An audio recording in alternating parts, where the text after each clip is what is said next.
خلينا نقول انه خلينا عن جد لازم العالم بقى تصحى وترجع لرب العالمين.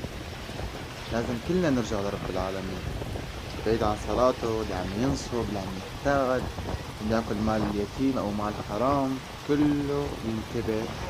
لانه شفنا اعاصير بهونغ كونغ بالصين، وغلاسكي غاز بامريكا كانت مدمنة.